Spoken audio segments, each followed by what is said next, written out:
Welcome back, my friends. Welcome to another video. This will be very short because we're just gonna load this profile photo here. So I'm inside the user profile. So if you go here, if you go to the index blade, let me just show you. It's in users folder, views, index.blade. Now here we don't have anything in the image. So now that I know, actually I didn't show you, but it's here in the public IMG folder. The things that we put, it's some of these two pictures. I'm not sure, maybe I think it's this one. Let's just check. So if I go to the photos, I do have profile image not available TR profile. Here it is, this one. Now I just wanted to load that one in this view here. So I know that it's inside this IMG folder, but what I can do here is I can use the user and I can access the photo, right? So if that is available, let me just show you. User model, the user model that has function photo, and this function will allow me to connect with this class and use all of their things. So I can say user. Now this is basically question mark if else short version. So if I'm gonna say it like this, user photo, and I can go here photo name, so I can get the name through this. So I'm gonna say photo name. So if that is available, else I'm going to say load me default JPEG, for example, PNG. I don't know. I'm just gonna say default PNG. Sorry. Now I'm just gonna refresh here, and here it is. If I go inspect, it's not good actually, but we're gonna fix it in a minute. Now if you, here it is, IMG profile image not available .tr. Now we need a class here called IMG. This is a bootstrap class, IMG fluid. And if I refresh, here it is, the image is there.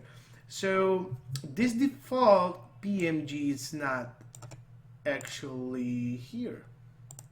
Let's just make something here. So I'm just gonna say find any image that you want and just rename it as default.jpg. So I just want this one to be my default, and I'm just gonna copy it. And I'm just gonna put it here because I have PNG, it's not gonna work. JPEG.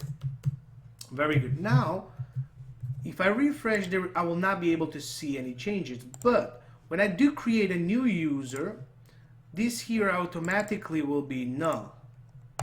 Like that. Will not have any value. So I'm just remove this number 2 from Rick. And if I refresh it now, I do have this image. So the image is there. Right, so that if I go inspect it, so this else part is working. So if that is not there, else part is not there. Now I'm just gonna log out and create a new user, register. I'm just gonna this one, new user, gmail.com, and the password will be 1 to 9. And I have it here wrong. I'm just gonna create a new user, and that here it is. The new user has its default image, stuff like that. I can edit this part, and I will say new user 2. There is a new user 2. I can update the image. I can update the image to, I don't know. This was TR. Let's put it here. Image not available.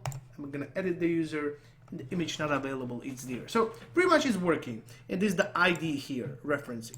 And if I see it here, I do have this number 3.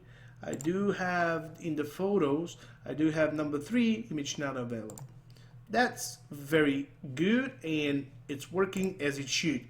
Now, that's it for this lecture. If you have any other doubts, just check. This is basically if else. If I can access the user photo, I can just get the name, and that's this name here from the photos table, this name. And that's why we created a relationship with the user and photo. And otherwise, if you don't have the image, I can just always have a default JPEG. Or you're not gonna need default JPEG. Right down here, profile photo. This will start kicking, right? So thank you for watching, and I hope to see you in the next lecture.